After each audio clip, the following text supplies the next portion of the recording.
Un jeune milliardaire donne un coup de pied à une boîte en carton sur le trottoir, mais lorsqu'il entend une voix à l'intérieur, il panique. Avant de commencer l'histoire, n'oubliez pas de laisser un like et de vous abonner à la chaîne pour voir plus d'histoires comme celle-ci. Noah Larson poussa la porte-tambour de l'immeuble d'affaires comme s'il fuyait quelque chose. Le vent glacial de décembre lui coupa le visage instantanément, mais il ne le remarqua même pas. Il était habitué au froid, tant à l'extérieur qu'à l'intérieur. La réunion avait été un désastre. 4 heures de discussion inutiles, des cadres se chamaillant pour des futilités, des décisions qui auraient pu être prises en 10 minutes. Noah repartit avec un mal de tête lancinant aux tempes et une envie de tout casser. La journée entière avait été comme ça, des problèmes empilés sur des problèmes, des gens incompétents, des contrats qui tournaient mal. Il avait 29 ans, plus d'argent qu'il ne pouvait en compter, mais parfois il avait l'impression de vivre la vie de quelqu'un d'autre, une vie vide, sans signification, où rien n'avait vraiment d'importance. Marchant dans les rues de Manhattan, Noah sentit le stress de la journée peser sur ses épaules. Le vent froid lui mordait le visage maintenant, mais il s'en fichait. Il était en colère. En colère contre le travail, en colère contre les gens, en colère contre lui-même. C'est là qu'il vit la boîte. Elle était jetée sur le trottoir, appuyée contre une poubelle, en carton brun mouillé par la pluie. Encore des déchets dans une ville déjà jonchée. Comme si le monde n'était pas assez désordonné. La frustration de la journée explosa d'un coup. Noah s'arrêta, regarda la boîte comme si elle était responsable de tous ses problèmes, et lui donna un coup de pied violent. Le son qui en sortit n'était pas ce à quoi il s'attendait. Ce n'était pas le bruit de vieux papiers ou de canettes vides. C'était différent, plus doux, comme si quelque chose s'était agité à l'intérieur. Noah resta immobile, observant. La boîte était silencieuse à nouveau, mais il était sûr de ce qu'il avait entendu. Quelque chose de vivant. Ce doit être un chat, pensa-t-il, ou un rat, ou n'importe quel animal qui vit dans les rues. Il fit un pas de plus pour s'éloigner, mais s'arrêta de nouveau. Le son revint, plus doux cette fois, presque comme un gémissement. Il regarda autour de lui. La rue était vide. Seulement quelques fenêtres éclairées, des voitures passant au loin, le bourdonnement constant de la ville. Personne d'autre n'avait entendu. Noah s'accroupit lentement. La boîte était fermée, mais lâchement. Les rabats supérieurs étaient repliés l'un sur l'autre, pas de ruban adhésif, pas de colle, facile à ouvrir. Il hésita. Ce n'était pas son problème. Il ne se mêlait pas de la vie des autres, et il ne se mêlait pas de la sienne. C'est comme ça que ça marchait.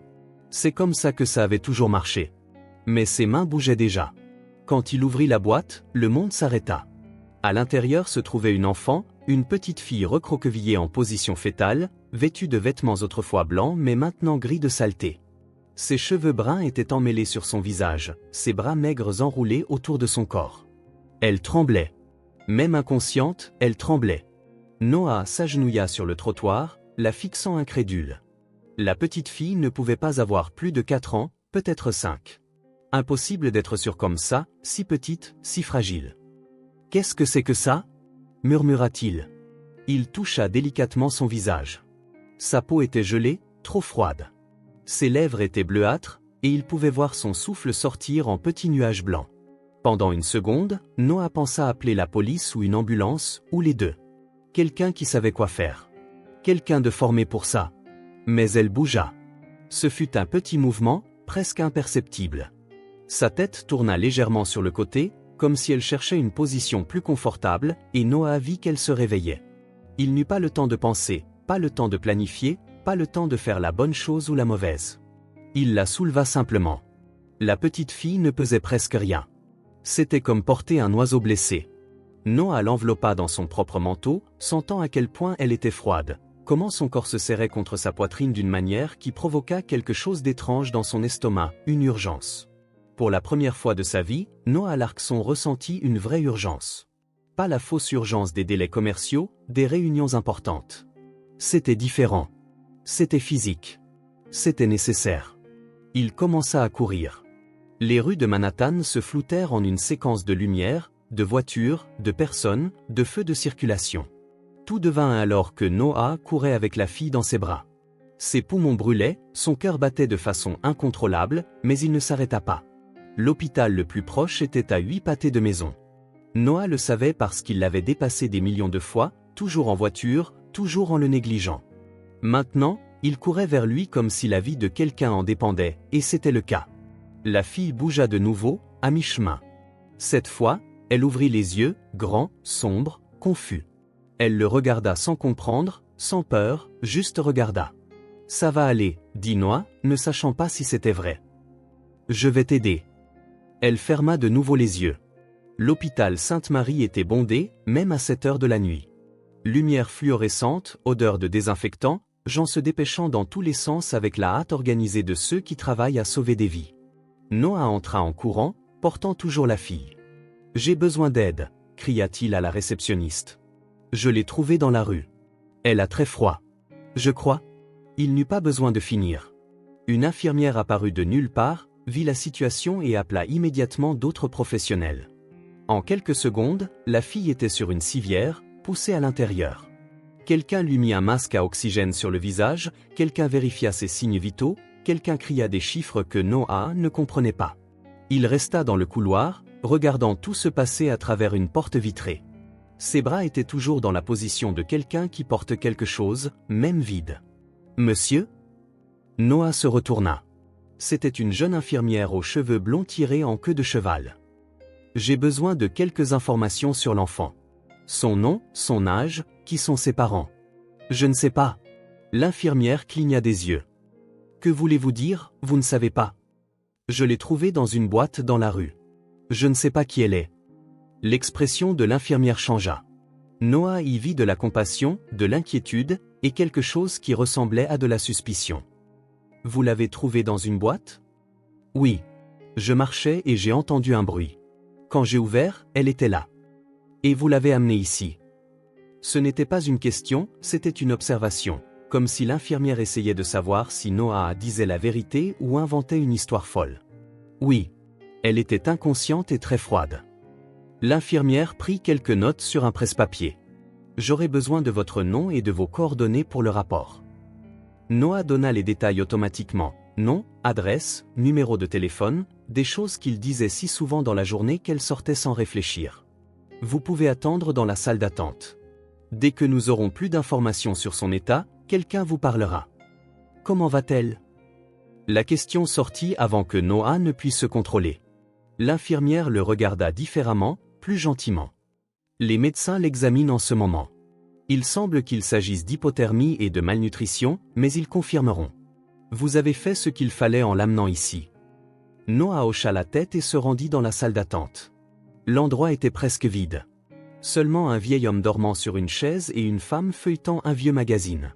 Noah s'assit sur une chaise en plastique bleu, pour la première fois depuis des heures, s'arrêta pour réfléchir à ce qui s'était passé. Il avait trouvé une enfant dans une boîte. Une enfant abandonnée, presque morte de froid dans les rues de New York, et au lieu d'appeler les autorités, au lieu de faire ce que n'importe quelle personne sensée ferait, il l'avait prise et l'avait amenée à l'hôpital. Comme si elle était quoi ? Son père ? Un parent ? Un étranger qui s'en souciait ? Noah ne s'était jamais soucié de rien au-delà de ses propres intérêts. C'est comme ça qu'il avait été élevé. C'est comme ça qu'il vivait. Tu prends soin de toi et tu laisses le reste du monde se débrouiller. Chacun a ses propres problèmes. Mais quand il avait vu cette fille dans la boîte, quelque chose avait changé. Quelque chose qu'il ne pouvait pas expliquer ou comprendre. C'était comme si une clé s'était tournée en lui, ouvrant une porte dont il ignorait même l'existence. « Monsieur Larkson ?» Noah leva les yeux. C'était un jeune médecin en blouse blanche et une expression sérieuse. « Oui, je suis le docteur Martinez. Je m'occupe de l'enfant que vous avez amené. Comment va-t-elle ? » Stable pour l'instant. Elle a souffert d'hypothermie modérée et de signes évidents de malnutrition. Elle a dû passer au moins quelques semaines sans nourriture adéquate, peut-être plus. Noah sentit quelque chose se serrer dans sa poitrine. Est-ce qu'elle va s'en sortir ? Oui, mais elle devra rester hospitalisée quelques jours. Nous voulons surveiller sa température corporelle et commencer un programme nutritionnel progressif. Et après ? Le docteur Martinez hésita. Eh bien, ça dépend. Nous devrons prévenir les services sociaux. Un enfant dans ces conditions, trouvé seul, c'est le protocole. Les services sociaux ? Ils enquêteront sur la situation, chercheront les parents, essaieront de comprendre comment elle s'est retrouvée dans la rue. S'ils ne trouvent pas de famille, elle ira dans un foyer d'accueil jusqu'à ce qu'ils puissent lui trouver une famille d'accueil. Noah hocha la tête, mais quelque chose en lui rejeta complètement l'idée. La fille dans un foyer. La fille avec des étrangers. La fille loin? Loin de quoi? De lui? Ça n'avait aucun sens. Il ne la connaissait même pas. Puis-je la voir? Le médecin sembla surpris. Vous voulez la voir? Oui. Eh bien, elle dort, et vous n'êtes pas de la famille. C'est moi qui l'ai amenée. Le docteur Martinez le regarda un instant, comme s'il essayait de décider quelque chose. D'accord, mais seulement quelques minutes. La chambre était petite et blanche. La fille était dans un lit, connectée à des machines qui bipaient constamment. Des couvertures épaisses la couvraient jusqu'au cou. Son visage était moins pâle maintenant, et sa respiration semblait plus régulière. Noah s'approcha lentement. De près, elle semblait encore plus petite, encore plus fragile. Ses cheveux avaient été nettoyés et maintenant il pouvait voir qu'ils étaient bruns avec des reflets dorés. Ses petites mains reposaient sur la couverture, détendues. Elle était belle, d'une manière qui donnait envie de la protéger, de prendre soin d'elle, de la préserver du monde. Noah resta là, à la regarder. Il ne savait pas pourquoi, mais il se sentait responsable. Comme si, parce qu'il l'avait trouvée, parce qu'il l'avait mise en sécurité, elle était maintenant. Qu'était-elle? Sa responsabilité? Son souci? La pensée apparut de nulle part et le surprit. Il secoua la tête, essayant de chasser cette idée stupide. Il ne connaissait même pas son nom. Il ne savait rien d'elle, sauf qu'elle était dans une boîte, seule, presque morte. Mais quand il la regarda de nouveau, le sentiment revint, plus fort. Monsieur Larkson? Noah se retourna. C'était l'infirmière blonde de tout à l'heure. Les services sociaux sont là. Ils veulent vous parler. Noah regarda une dernière fois la fille dans le lit. Elle dormait toujours, l'air si petite dans ce lit d'hôpital. J'arrive. La travailleuse sociale s'appelait Madame Thompson. C'était une femme d'âge moyen aux cheveux grisonnants et une expression mêlant efficacité et compassion lasse. Elle avait un dossier rempli de papiers et un stylo qui cliquait sans cesse. Vous avez trouvé l'enfant dans une boîte en carton? Oui. Dans quelle rue exactement? Noah donna l'adresse approximative. Madame Thompson nota tout. Et vous n'avez vu personne d'autre autour? Pas d'adulte qui aurait pu être avec elle? Non. La rue était vide. Avez-vous une idée du temps qu'elle était là? Non. Quand je l'ai trouvée, elle était inconsciente. Madame Thompson continua à poser des questions, heure exacte, description de l'endroit, si Noah avait touché autre chose que l'enfant. Des questions pratiques, objectives, qui transformaient ce qui s'était passé en une séquence de faits à enquêter. Nous devrons chercher les parents, dit-elle finalement. Vérifier les dossiers de personnes disparues, parler à d'autres sans-abri, ce genre de choses. Et si vous ne les trouvez pas? Elle ira dans un foyer temporaire jusqu'à ce que nous puissions lui trouver une famille d'accueil. C'était le mot à nouveau, foyer. Noah imagina la fille dans un endroit plein d'autres enfants, partageant des chambres, mangeant à heure fixe, juste une de plus sur une liste. Combien de temps cela prend-il? Madame Thompson haussa les épaules. Ça dépend. Les jeunes enfants sont généralement adoptés plus vite, mais, eh bien, celle-ci pourrait avoir des traumatismes. Ça pourrait prendre un peu plus de temps. Traumatisme? Monsieur Larkson, un enfant de 4 ans ne se retrouve pas dans une boîte par accident. Quelque chose de très grave lui est arrivé. Noah sentit de nouveau cette contraction dans sa poitrine. Puis-je la garder jusqu'à ce que vous trouviez ses parents? La question sortit avant qu'il ne puisse réfléchir. Madame Thompson arrêta d'écrire et le regarda. Que voulez-vous dire? Pendant que vous enquêtez. Au lieu de la mettre dans un foyer, elle peut rester avec moi. Vous voulez une tutelle temporaire? Oui, je crois. Madame Thompson posa son stylo sur la table. Monsieur Larkson, comprenez-vous que cela implique des vérifications d'antécédents, des visites à domicile, des entretiens, et que l'enfant peut avoir des besoins spéciaux, compte tenu de ce qu'elle a traversé? Noah n'avait pensé à rien de tout cela. En fait, il n'avait pas bien réfléchi. L'idée était simplement apparue et sortie de sa bouche avant qu'il ne puisse la contrôler. Je peux lui donner tout ce dont elle a besoin. Il ne s'agit pas d'argent. Il s'agit de soins, d'attention, de stabilité émotionnelle. Madame Thompson l'étudia un instant. Avez-vous de l'expérience avec les enfants? Non. Êtes-vous marié? Avez-vous des enfants? Non. De la famille proche qui peut vous aider? Non. À chaque réponse, Noah voyait ses chances diminuer. Madame Thompson avait raison. Il ne savait rien de la garde d'enfants. Il vivait seul et travaillait 16 heures par jour. Il n'avait aucune expérience avec tout ce qui n'était pas faire de l'argent. Je vais être honnête avec vous, dit Madame Thompson. Il est très difficile d'obtenir une tutelle temporaire sans expérience préalable, surtout pour un homme célibataire, surtout dans une situation comme celle-ci. Noah hocha la tête. C'était évident. C'était logique. C'était sensé. Mais quand il pensa à la fille se réveillant seule dans un foyer, entourée d'étrangers, sans personne qu'elle connaissait. « Laissez tomber, dit-il. » C'était une idée stupide. Madame Thompson remit ses papiers dans le dossier. « Nous allons enquêter sur le cas. Si nous avons besoin de plus d'informations, nous vous contacterons. » Elle se leva pour partir, mais s'arrêta. « Monsieur Larkson, ce que vous avez fait aujourd'hui est admirable. » Beaucoup de gens auraient simplement passé leur chemin. Après son départ, Noah se retrouva seul dans la salle d'attente. Il était presque 2 heures du matin et l'hôpital était plus calme. Seul le son lointain de l'équipement médical et des pas occasionnels dans le couloir. Il devrait rentrer chez lui, prendre une douche, dormir, reprendre sa vie normale demain. Madame Thompson et son équipe s'occuperaient de tout. La fille irait bien. Elle serait soignée par des professionnels qui savaient ce qu'ils faisaient. Mais ses pieds ne bougeaient pas. Au lieu de cela, Noah se leva et retourna dans sa chambre. La fille dormait toujours. Les machines continuaient de biper, les couvertures continuaient de l'envelopper comme un cocon protecteur. Noah s'assit sur la chaise à côté du lit. Il ne savait pas pourquoi. Il ne savait pas combien de temps il resterait. Il savait juste qu'il ne pouvait pas partir. C'est alors qu'elle se réveilla. D'abord, ce furent seulement ses yeux qui bougeaient sous ses paupières. Puis un petit mouvement de sa tête. Finalement, elle ouvrit lentement les yeux, clignant plusieurs fois jusqu'à pouvoir se concentrer. Quand elle vit Noah, elle ne parut pas effrayée. Elle ne cria pas, ne pleura pas, n'essaya pas de se cacher. Elle le regarda simplement avec une curiosité calme. « Salut » dit Noah doucement. Elle le regarda quelques secondes de plus avant de répondre. « Salut ». Sa voix était petite, rauque, mais claire.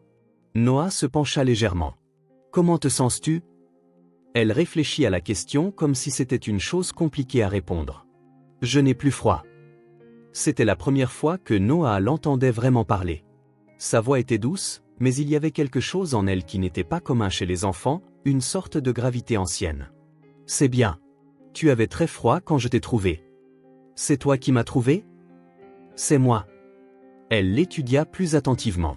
« Merci de m'avoir aidé. » La simplicité de la phrase fit remuer quelque chose dans la poitrine de Noah.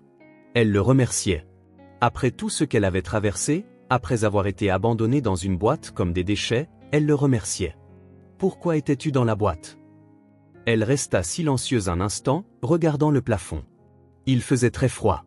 C'est pourquoi je suis allée dans la boîte. » Noah attendit, mais elle ne dit rien de plus. « Et où étais-tu avant ? Où est ta maison ? » « Je n'ai pas de maison. » La réponse fut si directe qu'elle fit mal à Noah. Il déglutit difficilement. « Et tes parents ?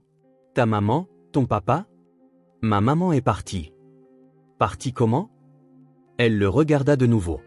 Il y avait quelque chose dans ses yeux qui était trop vieux pour son âge. « Nous vivions dans la rue, dit-elle. Elle allait chercher de la nourriture et elle n'est pas revenue. Alors j'étais seule. » Noah sentit le monde tourner un peu. Une enfant de 4 ans seule dans les rues, cherchant de la nourriture, cherchant un abri, cherchant de la chaleur, jusqu'à ce qu'elle trouve une boîte en carton et décide que c'était mieux que rien. « Combien de temps as-tu été seule ?» Elle haussa les épaules. « Je ne sais pas. Beaucoup de jours. Je comptais, mais après j'ai arrêté. » « Jésus !» Noah passa une main dans ses cheveux, essayant de traiter l'information. Des semaines, peut-être plus. Une petite fille de 4 ans, seule, survivant du mieux qu'elle pouvait. « As-tu faim ?»« Toujours. » La réponse vint trop vite, comme si c'était un état permanent. « Je vais demander à l'infirmière de t'apporter quelque chose. »« Tu peux ?»« Bien sûr. » Elle sourit pour la première fois, un petit sourire un peu timide mais réel. « Comment t'appelles-tu » demanda Noah. « Ellie. »« Ellie. C'est joli. »« Et toi ?»« Noah. » Elle répéta le nom plusieurs fois, comme pour tester son son. « Noah. J'aime bien. » Ils restèrent silencieux quelques minutes.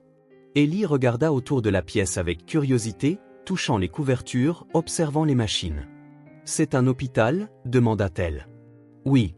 Ils vont prendre soin de toi. »« Et après ?» La question que Noah avait évitée. Il ne savait pas quoi dire. Il ne pouvait pas lui mentir, mais il ne pouvait pas non plus lui expliquer les services sociaux, les foyers, les enquêtes, pas à une enfant de 4 ans qui avait déjà trop vécu. « Alors tu seras dans un endroit sûr. Avec toi ?» La question fut posée avec tant d'innocence, tant d'espoir naturel que Noah sentit comme si quelqu'un lui avait donné un coup de poing dans l'estomac. « Je ne sais pas. » Ellie le regarda un instant, puis hocha la tête comme si elle comprenait. « Ça va. Tu m'as déjà aidé. » Et c'est alors que ça arriva. En la voyant là, si petite, si courageuse, si habituée à la déception qu'elle n'attendait plus rien de personne, c'est alors que quelque chose se brisa à l'intérieur de Noah. Pour la première fois de sa vie, il se souciait vraiment de quelque chose. Pas à cause de l'argent, pas à cause du pouvoir, pas à cause de l'ego. Il s'en souciait parce que cet enfant avait touché une partie de lui qu'il ignorait même exister. La partie qui voulait protéger quelqu'un. La partie qui voulait prendre soin. La partie qui voulait rester. « Et veux-tu que je reste ici avec toi cette nuit ?» Elle le regarda avec surprise, comme si elle ne pouvait pas croire qu'il ait posé cette question. « Tu peux ?»« Je peux. » Cette fois, le sourire était plus grand. Elle se blottit plus profondément sous les couvertures et ferma les yeux. « Merci. » Noah se pencha en arrière dans la chaise et la regarda s'endormir. Pour la première fois depuis des années, il ne pensait pas aux réunions, aux affaires, aux problèmes à résoudre. Il était juste là, présent, nécessaire. Et quand Ellie s'endormit enfin, une petite main à moitié cachée sous la couverture, Noah sut que quelque chose avait changé pour toujours. Il ne savait pas exactement quoi, ni comment, ni ce qu'il allait faire à ce sujet, mais il savait qu'il ne partirait pas. Pas cette nuit. Et peut-être pas demain non plus. Pour la première fois de sa vie, Noah Larkson avait trouvé quelque chose de plus important que lui-même. 3 jours. C'est tout le temps que Noah passa avec Ellie à l'hôpital avant que Madame Thompson ne revienne. Elle apparut à la porte de la chambre avec le même dossier de papier et la même expression efficace qu'avant, mais cette fois, elle n'était pas seule. Un homme en costume gris l'accompagnait, portant une mallette qui semblait trop importante. « Monsieur Larkson, » dit Madame Thompson, « voici Monsieur Davison du service de protection de l'enfance. » Noah était assis sur la chaise à côté du lit d'Ellie, où il avait passé la majeure partie des 3 derniers jours. Elle était éveillée, coloriant dans un livre qu'une infirmière lui avait apporté, mais elle s'arrêta en voyant les visiteurs. « Ellie », Madame Thompson s'approcha du lit avec un sourire qui se voulait réconfortant. « Comment te sens-tu » Ellie regarda Noah avant de répondre, comme si elle demandait la permission. « Bien. C'est bien. Tu es vraiment beaucoup mieux. » Madame Thompson se tourna vers Noah. « Le médecin a dit qu'elle pouvait sortir aujourd'hui. »« Super, » dit Noah, mais quelque chose dans le ton de la femme le mit en alerte. Davison s'avança. « Monsieur Larkson, nous avons préparé un placement au foyer pour enfants Saint-Joseph pour Ellie. C'est une excellente institution, avec des professionnels qualifiés et d'autres enfants de son âge. » Les mots frappèrent Noah comme un coup de poing. Il savait que ce moment viendrait, mais il s'était en quelque sorte convaincu que peut-être un foyer. « C'est la procédure standard », expliqua Madame Thompson. « Nous continuons d'enquêter sur le cas, de chercher des membres de la famille, mais en attendant, elle a besoin d'un endroit approprié pour rester. » Noah regarda Ellie. Elle avait complètement cessé de colorier et regardait entre les adultes avec une expression qu'il connaissait bien maintenant. C'était la même expression que lorsqu'elle parlait du départ de sa mère, de la résignation, comme si elle savait déjà que les gens finissaient toujours par partir. « Et si elle restait avec moi ?» Les mots sortirent avant que Noah ne puisse penser clairement. Madame Thompson et Davison échangèrent un regard. « Monsieur Larkson, » dit Davison. « Nous en avons discuté. Vous n'avez aucune expérience avec les enfants, vous n'avez pas subi d'évaluation. Je peux subir n'importe quelle évaluation que vous voulez. Ce n'est pas seulement ça. Un enfant traumatisé comme Ellie a besoin de soins spécialisés, de professionnels qui comprennent. Elle ne veut pas aller dans un foyer. » Tout le monde regarda Ellie. Elle avait la tête baissée, jouant avec son crayon. « Ellie, » dit Madame Thompson gentiment. « Que dirais-tu de rencontrer d'autres enfants au foyer ? Il y a des filles et des garçons de ton âge, des jouets, une grande salle pour jouer. » Ellie ne répondit pas. Elle se blottit juste un peu plus dans le lit. Noah sentit quelque chose brûler dans sa poitrine. De la colère, de la frustration et quelque chose d'autre qu'il ne pouvait pas nommer. C'était comme s'ils essayaient de lui arracher une partie de lui. Combien de temps faut-il pour obtenir une tutelle temporaire? Davison soupira. Monsieur Larkson, je vais être direct. Les hommes célibataires obtiennent rarement la garde de jeunes enfants, surtout dans des cas comme celui-ci. Les statistiques montrent? Je me fiche des statistiques. Noah l'interrompit. Je veux savoir ce que je dois faire. Madame Thompson le regarda avec une expression différente, moins professionnelle, plus humaine. Êtes-vous sûr de ça? S'occuper d'un enfant est une responsabilité à plein temps. 24 heures par jour, 7 jours par semaine. Elle aura besoin d'une école, d'un médecin, de vêtements, d'une alimentation adéquate, et plus encore, elle aura besoin d'attention, d'affection, de stabilité émotionnelle. Je peux lui donner tout ça. Avec quelle expérience? Noah regarda Ellie de nouveau. Elle avait relevé la tête et le regardait avec quelque chose qui ressemblait à de l'espoir. Un espoir prudent, comme si elle ne voulait pas être déçue à nouveau. Avec l'expérience de vouloir essayer. Le silence s'étira dans la pièce. Davison tripotait ses papiers, visiblement mal à l'aise. Madame Thompson étudia Noah comme si elle essayait de lire quelque chose en lui. Ce devrait être une tutelle temporaire, dit-elle finalement. Pendant que nous enquêtons sur le cas et avec des visites régulières de nos professionnels. C'est bien. Et des vérifications d'antécédents, des visites à domicile, des entretiens psychologiques. C'est bien. Et si à tout moment nous considérons que cela ne fonctionne pas, ça fonctionnera. Madame Thompson regarda Davison, qui secoua la tête en signe de désapprobation. Elle soupira. J'aurai besoin de beaucoup plus de documentation. Preuve de revenus, références personnelles et professionnelles, rapport médical. Combien de temps? Une semaine, peut-être 2. Le cœur de Noah se serra. 2 semaines d'Ellie dans un foyer. 2 semaines d'elle pensant qu'il l'avait quittée aussi. Et si je soumets tout aujourd'hui? Davison rit. Monsieur Larkson, ces processus prennent du temps. Ce n'est pas possible. C'est possible, dit Noah en sortant son téléphone. S'il s'agit de paperasse, je peux tout obtenir aujourd'hui.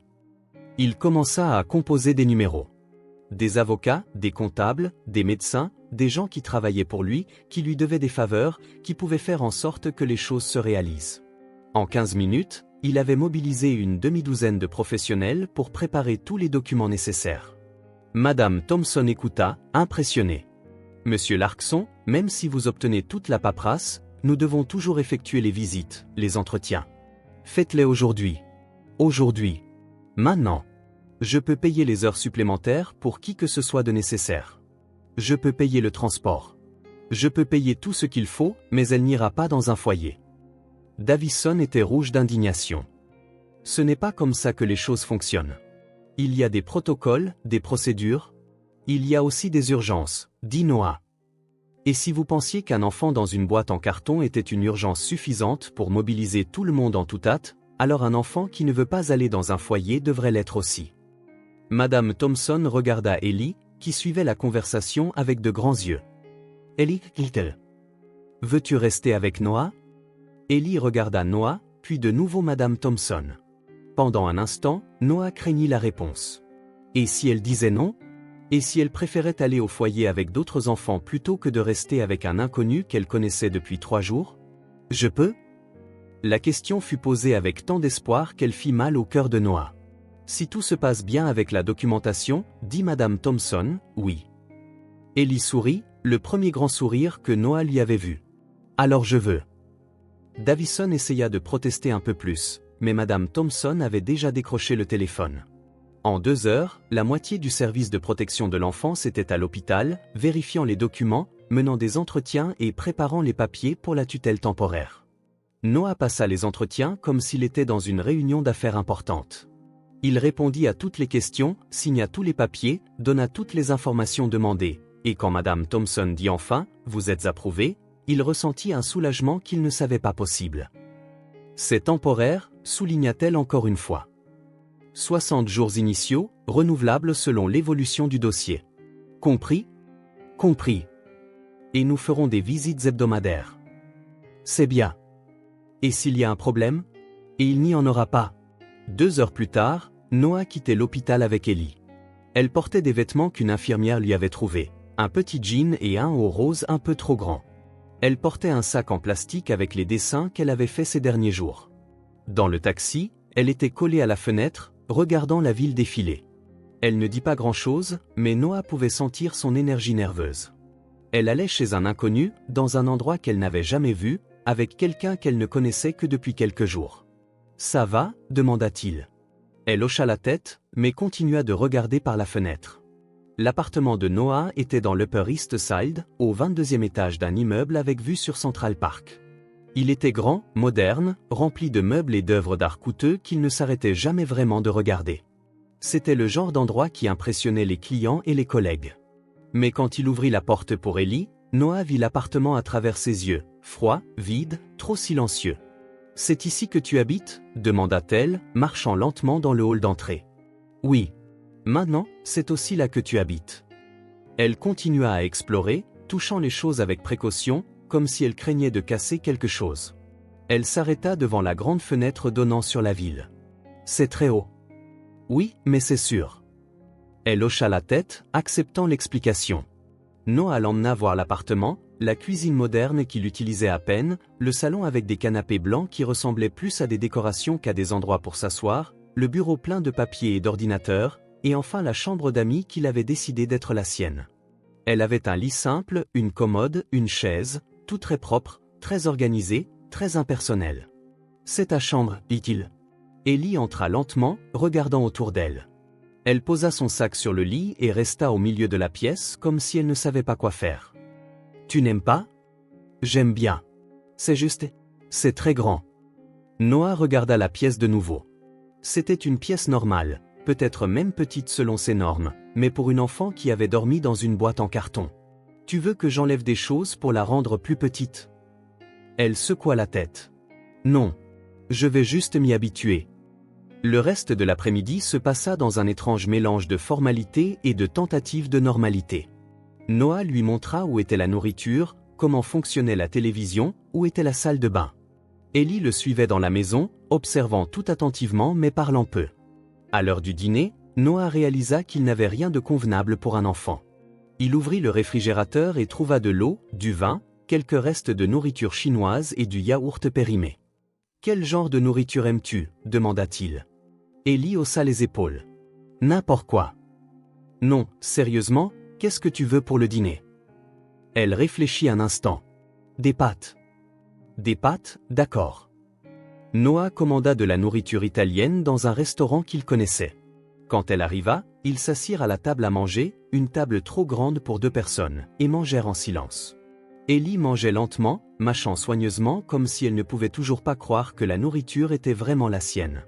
De temps en temps, elle regardait Noah, comme pour vérifier si tout allait bien. « C'est bon ?» demanda-t-il. « Oui. Merci. » Après le dîner, ils allèrent au salon. Noah alluma la télévision et chercha une chaîne de dessins animés. Ellie s'assit sur le canapé, mais juste au bord, comme si elle ne voulait pas prendre trop de place. « Tu peux t'asseoir correctement ?» dit Noah. Le canapé est fait pour s'asseoir. Elle s'installa mieux, mais garda toujours ses distances. Noah s'assit de l'autre côté du canapé, laissant de l'espace entre eux. Ils regardèrent la télévision pendant 1 heure, ou plutôt Ellie regardait et Noah faisait semblant de regarder tout en l'observant. La façon dont elle riait doucement aux passages drôles, comment elle grimaçait pendant les passages qui semblaient effrayants, comment elle le regardait de temps en temps, comme pour vérifier s'il était toujours là. Quand il commença à faire sombre dehors, Noah réalisa qu'il ne savait pas quelle était la routine d'un enfant de 4 ans. « Tu as sommeil ?» demanda-t-il. Ellie secoua la tête, mais il remarqua qu'elle se frottait les yeux. « Tu veux prendre un bain avant de te coucher ?» Elle hocha la tête. Le bain fut une aventure. Noah n'avait jamais donné le bain à un enfant de sa vie. Ellie insista pour pouvoir se laver elle-même, mais il resta derrière la porte, inquiet qu'elle ne glisse ou ne se noie ou quelque chose. Quand elle sortit de la salle de bain, vêtue d'un peignoir qui était énorme sur elle, Noah réalisa qu'il n'avait pas acheté de pyjama. « Tu peux dormir avec tes vêtements ce soir, dit-il. Demain, nous achèterons un pyjama, d'accord ?» Il allèrent dans sa chambre. Noah avait fait le lit avec des draps propres et ajouté des oreillers supplémentaires. Il semblait confortable et accueillant.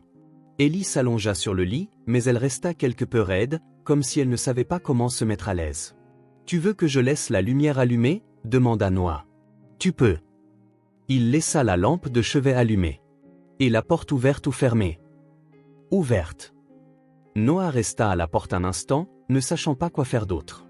Dans les films, les parents racontent des histoires ou chantent des chansons, mais ils ne connaissaient aucune histoire appropriée et ils ne pouvaient certainement pas chanter. « Tu as besoin d'autre chose ? » « Non, merci. »« Alors, bonne nuit. »« Bonne nuit. » Il alla dans sa propre chambre, mais ne put dormir. Il resta allongé à regarder le plafond, pensant à la fille dans la pièce voisine. Était-elle effrayée ? Regrettait-elle d'être venue ? Avait-il fait la bonne chose ? Vers minuit, il entendit un bruit. Il se leva et alla vérifier. Ellie n'était pas dans le lit. Pendant une seconde, Noah paniqua. Et si elle s'était enfuie ?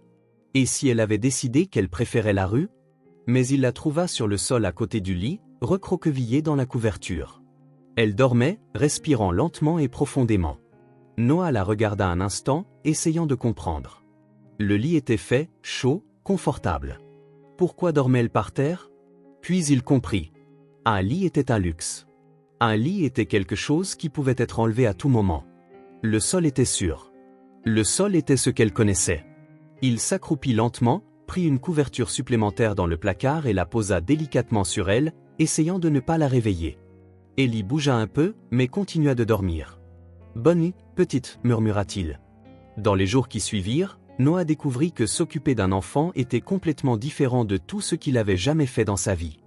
Il n'y avait pas de manuel d'instruction, pas de rapports hebdomadaires, pas d'objectifs clairs à atteindre. Ellie parlait encore peu. Elle répondait quand il demandait quelque chose, le remerciait pour la nourriture, pour le bain, pour les nouveaux vêtements qu'il achetait, mais elle initiait rarement des conversations ou ne demandait rien. Ce qu'elle faisait, c'était observer tout le temps. Elle regardait comment Noah faisait le café le matin, comment il parlait au téléphone, comment il devenait nerveux quand les choses ne se passaient pas comme prévu, comment il s'asseyait sur le canapé pour regarder la télévision. Et puis elle commença à l'imiter. Le deuxième jour, Noah la trouva assise sur le sol de la cuisine, le regardant faire du café. Le troisième jour, elle s'assit sur la chaise à côté de lui pendant qu'il vérifiait ses emails. Le quatrième jour, quand il alla sur le canapé pour regarder les informations, elle s'assit à côté de lui. Pas juste à côté, elle gardait une distance de sécurité, mais assez près pour le voir, pour savoir qu'il était là. C'était comme si elle avait décidé que le moyen le plus sûr d'exister dans ce nouvel espace était de suivre Noah partout où il allait. Elle allait où il allait, quoi qu'il fît, elle regardait, comme s'il était une ancre dans une tempête. Et Noah commença à réaliser qu'il aimait ça. Il aimait la voir autour de lui. Il aimait savoir que quand il regarderait de côté, elle serait là. Il aimait l'étrange responsabilité de savoir que quelqu'un dépendait de lui pour plus que de l'argent ou des décisions commerciales. Elle dépendait de lui pour la sécurité, pour la nourriture, pour ne pas partir. « Tu veux regarder quelque chose de précis ?» demanda-t-il une nuit, quand il réalisa que depuis une semaine, il n'avait regardé que ce qu'il avait choisi. Ellie secoua la tête. « J'aime ce que tu aimes. Mais tu peux choisir aussi. C'est ta maison maintenant. » Elle le regarda avec une expression sérieuse. « C'est vraiment ma maison ?» La question fit serrer quelque chose dans la poitrine de Noah. Il réalisa que pour elle, rien n'était garanti. Maison, nourriture, sécurité. Tout pouvait disparaître à tout moment, parce que cela avait déjà disparu. « Oui, dit-il. C'est ta maison. » Elle sourit et se blottit un peu plus sur le canapé. « Alors je peux choisir la chaîne parfois ? » « Tu peux choisir quand tu veux. » Cette nuit-là, ils regardèrent des dessins animés jusqu'à ce qu'Ellie s'endorme, appuyée contre son bras. Noah resta immobile pendant près d'une heure, craignant de la réveiller, sentant son petit poids chaud contre sa poitrine.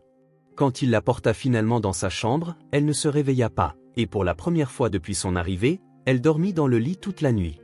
Noah resta à la porte quelques minutes, la regardant dormir. Si petite, si confiante maintenant, si sienne. C'était ça.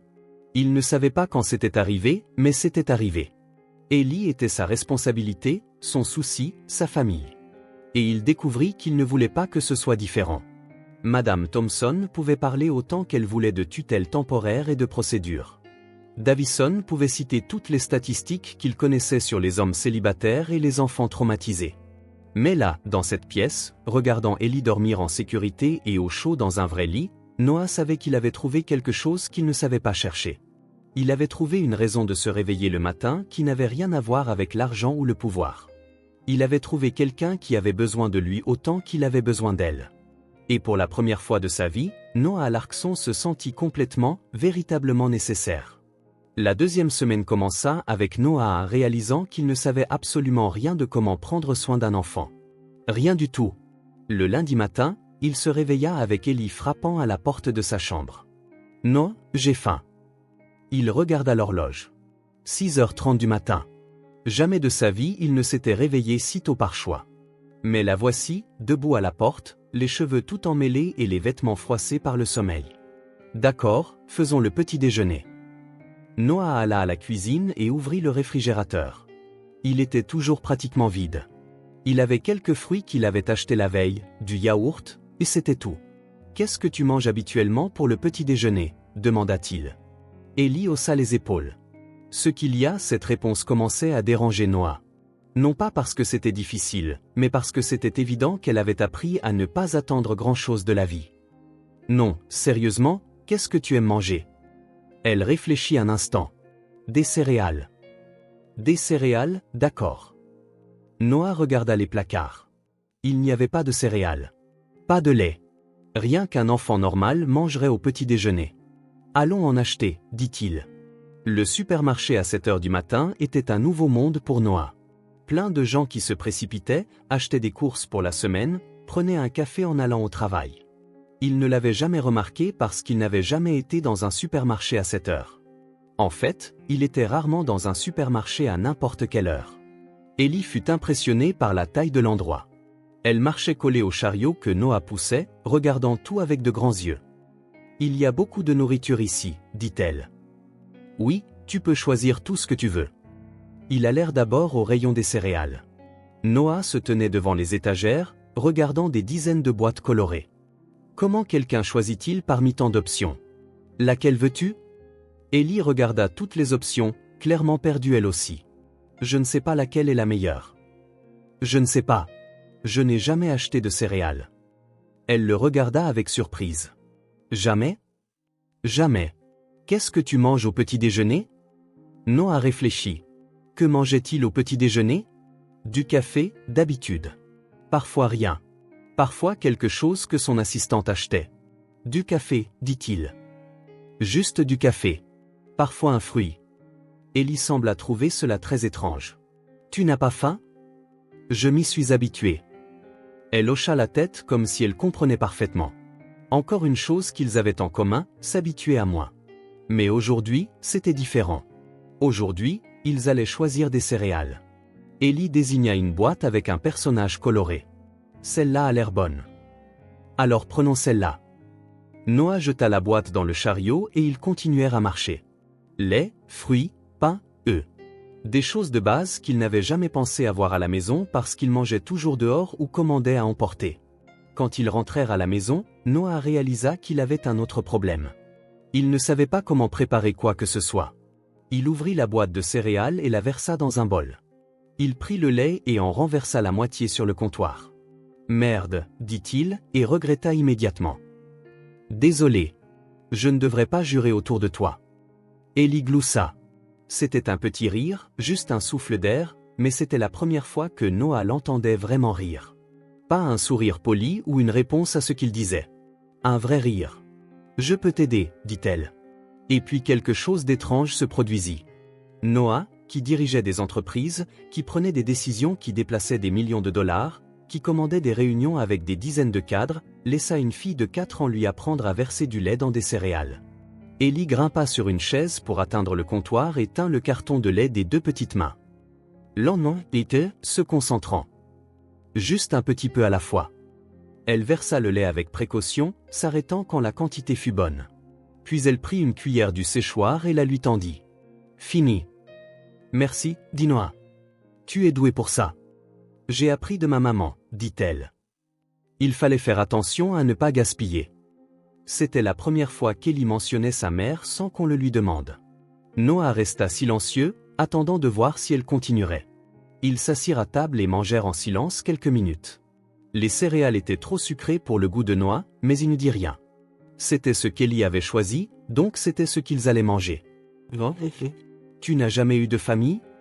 La question le prit au dépourvu. Il arrêta de mâcher et la regarda. J'en avais. Mes parents. Mais ils sont morts quand j'étais jeune. Comme moi? Non. J'étais plus âgé. J'avais 18 ans. Et tu étais seul? J'ai. Ellie y réfléchit un instant. C'était triste? Noah ne s'était jamais vraiment arrêté pour y penser. À l'époque, il était tellement occupé à s'occuper de ses affaires, de son héritage, de toute sa vie qui avait changé du jour au lendemain, qu'il n'avait pas eu le temps de ressentir. Ça l'était, dit-il. Mais je m'y suis habitué. Je m'y suis habitué aussi, dit Ellie. Mais je préfère ne pas être seul. Moi aussi. Après le petit déjeuner, Noah réalisa qu'il avait un autre problème. Ellie portait les mêmes vêtements depuis 3 jours. Il avait acheté quelques bases le premier jour, mais pas assez. Allons acheter des vêtements, dit-il. On doit? Oui, on doit. Tu n'as qu'une seule tenue de rechange. D'accord. Je peux laver ceci. Encore une fois, sa facilité à accepter le minimum mit Noah mal à l'aise. Non pas parce qu'elle était difficile, mais parce qu'il était évident qu'elle avait appris à ne rien demander. Tu mérites d'avoir des vêtements propres. Beaucoup de vêtements. Le centre commercial fut un autre nouveau monde pour Ellie. Elle marchait main dans la main avec Noah, regardant tout avec fascination. Les magasins, les vitrines, les gens. Au magasin de vêtements pour enfants, la vendeuse fut super sympa et aida Noah à choisir ce dont une fille de 4 ans aurait besoin. Pantalons, chemises, robes, pyjamas, chaussures, chaussettes, sous-vêtements. Elle a besoin de tout ça? Demanda Noah en regardant le tas de vêtements. Les enfants grandissent vite, dit la vendeuse. Et ils salissent leurs vêtements tous les jours. Ellie resta silencieuse tout au long du processus, laissant Noah et la vendeuse décider, mais quand la femme lui montra une robe bleue avec de petites fleurs, Noah vit ses yeux s'illuminer. « Tu aimes celle-ci » demanda-t-il. Elle hocha la tête. « Prenons-la. »« Tu es sûr ? C'est un peu cher pour les vêtements d'enfant. »« Prenons-la » répéta Noah. De retour à la maison, Ellie voulut essayer tous les vêtements. Noah s'assit sur son lit et la regarda défiler dans chaque nouvelle tenue, tourbillonnant pour montrer comment cela rendait. Quand elle mit la robe bleue, elle s'arrêta devant le miroir et se regarda longuement. « Ça me va bien ?» demanda-t-elle. « C'est magnifique, dit Noah. Tu es magnifique. » Elle sourit et tourbillonna une fois de plus, faisant tournoyer la jupe de la robe. « Je n'ai jamais eu de robe, dit-elle. »« Jamais ? » ?»« Non. Nous prenions toujours les vêtements que les gens jetaient ou que quelqu'un nous donnait. » Noah sentit de nouveau cette contraction dans sa poitrine. La vie qu'elle avait menée était si différente de la sienne que parfois il semblait impossible qu'ils soient dans le même monde. « Et maintenant, tu as plusieurs robes, dit-il. »« C'est vrai. » Elle s'assit sur le lit à côté de lui. « Non, pourquoi tu prends soin de moi ?» La question était simple, mais Noah ne savait pas comment répondre. Pourquoi, en effet? Au début, c'était une impulsion. Puis une obligation. Maintenant, parce que je veux, dit-il finalement. Mais pourquoi? Noah la regarda, son visage sérieux, ses grands yeux curieux. Elle voulait vraiment comprendre. Parce que tu me fais sentir que je suis bon à quelque chose, dit-il. Ellie pencha la tête. Tu n'étais pas bon à quelque chose avant? Je pensais l'être. Mais c'était différent. Comment ça? Noah essaya de trouver des mots qu'elle pouvait comprendre. Avant, je faisais des choses importantes. Mais elles ne faisaient pas vraiment de différence. Maintenant, prendre soin de toi, ça fait une différence. Ellie hocha la tête comme si elle comprenait parfaitement. Tu fais aussi une différence pour moi, dit-elle. Cette nuit-là, après le dîner, il regardait la télévision quand Ellie commença à parler de la vie qu'elle avait eue avant.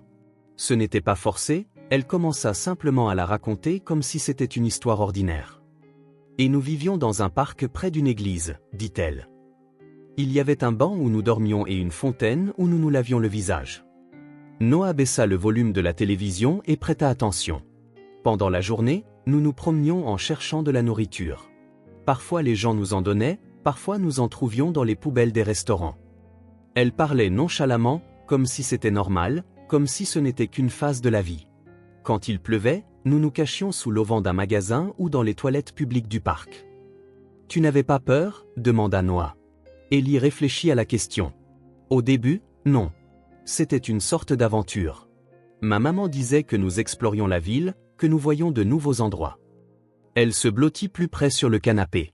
C'était amusant au début. On jouait à faire du camping, à ce que ce soit temporaire. Et puis le visage d'Ellie devint plus sérieux. Et puis ça a commencé à être difficile. Nous ne trouvions pas de nourriture. Il faisait très froid. Ma maman était nerveuse tout le temps. Noah sentit sa poitrine se serrer en imaginant Ellie gelant, mourant de faim, voyant sa mère désespérée. Et puis un jour, elle a dit qu'elle allait chercher de la nourriture et elle n'est jamais revenue. Alors c'est devenu triste. La simplicité de la phrase brisa quelque chose à l'intérieur de Noah. Alors c'est devenu triste, comme si toute la tragédie de la situation pouvait être résumée en ces 4 mots. Combien de temps as-tu été seul? Je ne sais pas. Beaucoup de jours. J'ai continué à attendre dans le parc, pensant qu'elle reviendrait, mais elle n'est pas revenue. Ellie regarda Noah. Alors je suis allé la chercher. Je suis allé dans d'autres parcs et d'autres endroits, mais je ne l'ai pas trouvée. Et comment as-tu survécu?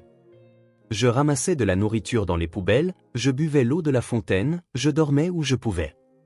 Noah essaya d'imaginer une fille de 4 ans seule dans les rues d'une grande ville, se débrouillant du mieux qu'elle pouvait. L'image était insupportable. Jusqu'à une nuit, il faisait très froid, et j'ai vu la boîte.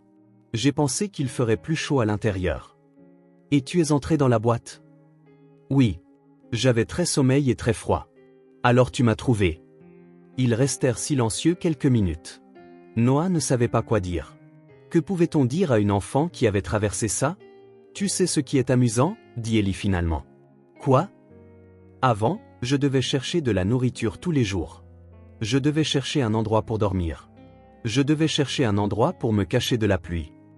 Elle regarda autour de la pièce. Maintenant, je n'ai rien à chercher. Tout est déjà là. Noah suivit son regard. Le salon avec des canapés confortables, une grande télévision, toujours la température parfaite. La cuisine toujours avec de la nourriture. La chambre avec un lit douillet et des couvertures chaudes. Des choses qui étaient automatiques pour lui. Des choses auxquelles il ne pensait même pas parce qu'elles avaient toujours été là. « Tu as toujours eu tout ça ?» demanda Ellie. « Pas toujours, mais pendant très longtemps. »« Et tu étais heureux ?» La question prit Noah par surprise. Était-il heureux avant de rencontrer Ellie? Pensait-il au bonheur, ou ne pensait-il qu'au succès, à l'argent, au pouvoir? Je pensais l'être, dit-il. Mais je suppose que je ne savais pas ce qu'était le vrai bonheur. Et maintenant tu sais? Noah la regarda, assise sur son canapé, vêtue de sa nouvelle robe, ses cheveux propres et brillants à la lumière de la télévision. En sécurité, prise en charge, sienne. Je pense que j'apprends. Ellie sourit. Moi aussi. Cette nuit-là, après qu'Ellie se fût endormie, Noah resta seul dans le salon, pensant à ce qu'elle lui avait raconté. Sa vie avant, sa vie maintenant. La différence que quelques jours pouvaient faire. Il avait toujours pensé qu'il avait tout. Une belle maison, des voitures chères, des vêtements de marque, des restaurants exclusifs, des voyages dans des endroits exotiques, des réunions importantes, des gens qui le respectaient. Mais en parlant à Ellie, Noah réalisa que toute cette abondance était vide. Ce n'était qu'une accumulation de choses qui ne signifiaient rien. Il vivait dans une bulle de confort qui l'isolait de tout ce qui comptait vraiment. Il n'avait jamais ressenti un vrai besoin. Il n'avait jamais craint de ne pas avoir de toit ou quelque chose à manger. Il n'avait jamais vraiment dépendu de personne, ni personne de lui. Sa vie était pleine de tout, mais vide de sens. Jusqu'à maintenant. Maintenant, il se réveillait en se demandant si Ellie allait bien. Il dormait en s'inquiétant si elle avait froid. Il ressentait de l'anxiété quand elle était trop silencieuse et du soulagement quand elle riait. Pour la première fois, Noah avait quelque chose que l'argent ne pouvait pas acheter. Il avait une raison de se réveiller qui n'avait rien à voir avec le profit ou le pouvoir. Il avait quelqu'un qui avait besoin de lui, non pas pour ce qu'il possédait, mais pour ce qu'il pouvait donner de lui-même. Et il découvrit que se donner soi-même était infiniment plus gratifiant que d'accumuler des choses. Le lendemain matin, Noah se réveilla avec Ellie frappant de nouveau à sa porte. « Non, j'ai faim. » Mais cette fois, il ne se sentit pas perdu. Il savait exactement quoi faire. Il alla à la cuisine, prit la boîte de céréales qu'ils avaient choisie ensemble et prépara le petit déjeuner pour deux. Et quand Ellie se moqua de lui parce qu'il avait de nouveau renversé du lait sur la table, Noah rit avec elle. Pour la première fois de sa vie, Noah Larkson savait exactement où il voulait être. Noah passa toute la nuit à repenser à la conversation qu'il avait eue avec Ellie, aux histoires qu'elle avait racontées sur la vie dans la rue, sur sa mère qui était partie chercher de la nourriture et n'était jamais revenue, sur la façon dont elle racontait tout cela sans colère, sans blâme, juste avec une tristesse trop acceptante pour son âge. Mais quelque chose dérangeait Noah. Pas l'histoire elle-même, mais le fait qu'il n'avait jamais demandé si Ellie voulait chercher sa mère. Il avait supposé, comme tout le monde, que la femme avait simplement abandonné sa fille, qu'elle avait décidé que prendre soin d'un enfant était trop difficile et était partie. Mais et si ce n'était pas ça? Et si quelque chose lui était arrivé? Le lendemain matin, après qu'Ellie ait pris son petit déjeuner et s'installa dans le salon pour regarder des dessins animés, Noah appela un détective privé qu'il avait utilisé quelquefois pour des enquêtes commerciales. « Jack, c'est Noah Larken. J'ai besoin d'une faveur. » Jack Morrison était un ancien policier, un expert dans les affaires qui exigeait de la discrétion. Il avait aidé Noah quelquefois avec des vérifications d'antécédents sur des partenaires commerciaux, rien de trop compliqué. « Bien sûr, Noah, de quoi avez-vous besoin? » « Je veux que vous trouviez une personne. Une femme, mère d'une enfant qui vit avec moi maintenant. » Il y eut un silence à l'autre bout. « Vit avec vous? » « C'est une longue histoire. L'enfant a été abandonné. J'ai obtenu la tutelle temporaire, mais je veux savoir ce qui est arrivé à sa mère. » « Compris. Avez-vous des informations? » « Non, âge, dernière fois vu? » Noah réalisa qu'il ne savait presque rien. Il ne connaissait pas le nom de la mère d'Ellie, son âge, rien au-delà de ce que la petite fille elle-même lui avait dit. « Je devrais demander à l'enfant, dit-il. »« Noah, dit Jacques, d'un ton plus sérieux, êtes-vous sûr de vouloir remuer ça? Parfois, il vaut mieux laisser le passé là où il est. Peut-être. Mais elle mérite de savoir ce qui s'est passé. » Après avoir raccroché, Noah regarda Ellie regarder la télévision. Elle était assise par terre, jambes croisées, complètement concentrée sur le dessin animé. Elle portait l'une de ses nouvelles tenues, ses cheveux étaient brossés, ses joues avaient une couleur saine. Elle ressemblait à une enfant normale, une enfant qui n'avait jamais connu la faim, le froid ou la peur. Mais Noah savait que sous cette apparence de normalité, Ellie portait des souvenirs qu'aucun enfant ne devrait avoir. Et l'un des plus grands était de ne pas savoir ce qui était arrivé à la seule personne qui avait pris soin d'elle. « Ellie, je peux te parler de quelque chose? » Elle éteignit la télévision et s'assit sur le canapé à côté de lui. Noah remarqua que chaque fois qu'il disait qu'il voulait parler, elle arrêtait tout pour lui prêter attention, comme si ces mots étaient la chose la plus importante au monde. « C'est à propos de ta maman, dit-il. » Ellie devint plus sérieuse, mais ne parut pas effrayée. « À propos d'elle? Je pensais si je pouvais essayer de la trouver. Ça te plairait? » La question resta en suspens entre eux. Ellie regarda le sol, puis la fenêtre, puis de nouveau Noah. « Que veux-tu dire, la trouver? » Engager quelqu'un pour la chercher, pour savoir où elle est, ce qui s'est passé. Ellie resta silencieuse longtemps. Noah pouvait pratiquement voir les pensées passer dans sa tête. « Et si elle ne veut pas me voir ?» demanda-t-elle finalement. La question brisa le cœur de Noah. Une enfant de 4 ans pensant déjà au rejet. « Pourquoi elle ne voudrait pas te voir? »« Parce qu'elle m'a quitté. » Ellie, parfois les gens ne partent pas exprès. Parfois, il se passe des choses qu'ils ne peuvent pas contrôler. Elle le regarda avec ses grands yeux sérieux. Comme quoi? Noah réalisa qu'il entrait en terrain délicat. Il ne pouvait pas promettre que sa mère ne l'avait pas abandonné exprès. Il ne pouvait pas promettre qu'il la trouverait. Il ne pouvait pas promettre que tout irait bien. « Je ne sais pas, dit-il honnêtement. Mais je pense que tu mérites de savoir la vérité. » Ellie réfléchit un peu plus. « Si tu la trouves, je devrais partir. » Et voilà, la vraie peur. Non pas du rejet, mais de devoir quitter la seule sécurité qu'elle avait trouvée. « Non, dit Noah immédiatement. Quoi qu'il arrive, tu n'auras pas à partir si tu ne veux pas. Promis? » Promis. Ellie hocha la tête lentement. « Alors tu peux chercher. » Cet après-midi-là, Noah s'assit avec Ellie pour recueillir toutes les informations dont elle se souvenait sur sa mère. Ce n'était pas facile. Les souvenirs d'enfants sont fragmentés, surtout les souvenirs de situations traumatisantes. Le nom de sa mère était Sarah. Sarah Johnson, pensa Ellie. Elle avait les cheveux bruns comme Ellie, mais plus foncés. Elle était mince, toujours mince. Elle portait une veste bleue un peu déchirée. Ellie se souvenait de certains endroits où ils avaient séjourné. Un parc près d'une église avec de hauts clochers, un parc avec un étang où il y avait des canards, une rue avec de nombreux magasins où ils obtenaient parfois de la nourriture. Chaque détail qu'Ellie racontait, Noah le notait. Non pas parce qu'il pensait que cela aiderait beaucoup à l'enquête, mais parce qu'il voyait que c'était important pour elle. C'était comme si le fait de raconter ses souvenirs faisait exister sa mère à nouveau, du moins en conversation. Elle me chantait, dit Ellie à un moment donné. Quand je ne pouvais pas dormir à cause du bruit ou du froid, elle fredonnait doucement une chanson. Quelle chanson? Ellie commença à fredonner une simple mélodie. Il n'y avait pas de paroles, ou du moins elle ne se souvenait pas des mots, mais la mélodie était douce, réconfortante. C'était beau, dit Noah. C'était. Ça me faisait sentir en sécurité. Quand ils eurent fini de parler, Noah donna toutes les informations à Jacques. Ce n'était pas beaucoup, mais c'était un début. Je vais voir ce que je peux trouver, dit Jacques. Mais Noah, tu dois te préparer à n'importe quel résultat. Les gens qui vivent dans la rue, parfois les histoires ne finissent pas bien. Je sais. Et tu dois penser à ce que tu feras si nous la trouvons. Si elle est vivante. Si elle veut récupérer sa fille. Noah n'avait pas pensé à ça. Tout au long de la conversation avec Ellie, tout au long du processus de collecte d'informations, il s'était concentré uniquement sur le fait de lui donner des réponses. Il n'avait pas pensé à ce qui se passerait ensuite.